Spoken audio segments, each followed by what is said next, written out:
Forex Options Scam by www.options-trading-education.com.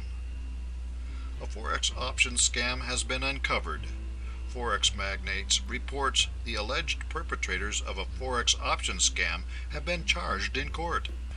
Fraudsters running an international racket across the U.S. and Brazil were charged by a federal court in New York, which imposed a $2.16 million penalty and issued a permanent trading ban against Michael Kardonick, Gary Shapoff, and Atwood and James for Forex options fraud and misappropriation. A long-standing case dating back 6 years has finally been granted justice by the U.S. legal system. With an initial complaint filed in 2009 against the two fraudsters and their companies, Atwood and James Ltd. And Atwood and James SA, the courts handed out penalties and charges against the four in question. The CFTC's complaint had charged the defendants with fraudulently soliciting retail clients to trade Forex options and charged Atwood and Kardonick with misappropriating client funds.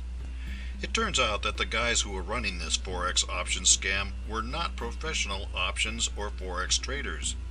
One of the men involved did have a personal trading account in which he lost $1.7 million. Nevertheless, these guys were able to attract investors who threw money into a Forex options scam. How can you avoid being victimized by this sort of scam? If it seems too good to be true. The old saying is true. If it seems too good to be true, it probably is not true.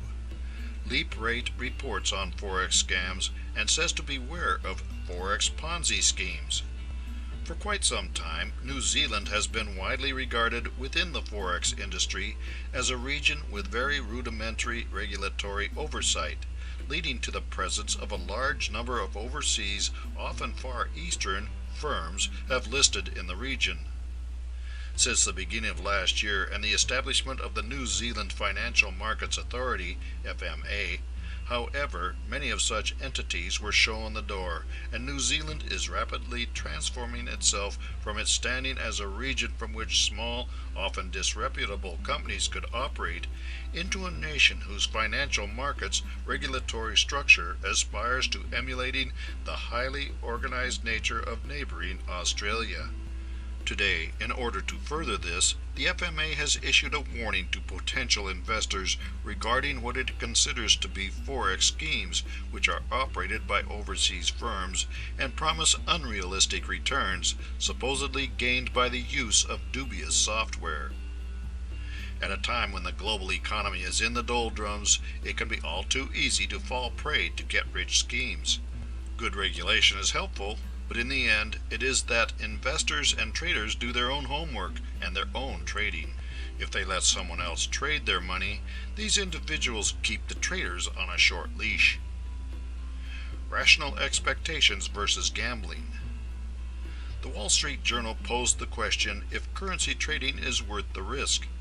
Michael Kardonick has seen his account wiped out 3 times since he started trading currencies. Yet he still keeps returning to the high-risk, high-reward foreign exchange market for more. Many people call it gambling, and he agrees. Many traders enter huge amounts of capital into currency trades in search of huge returns. They should not be surprised when their losses are huge. In options trading, if one sticks to purchasing calls or puts, the risk is limited by the cost of the options contract. If one chooses to sell options, the risk is unlimited. However, if you do your own homework and do your own trading, you have only yourself to blame for losses. If you give your money to someone else and do not keep a close eye on them, you may fall prey to a Forex options scam. For more insights and useful information about options trading, visit www.options-trading-education.com.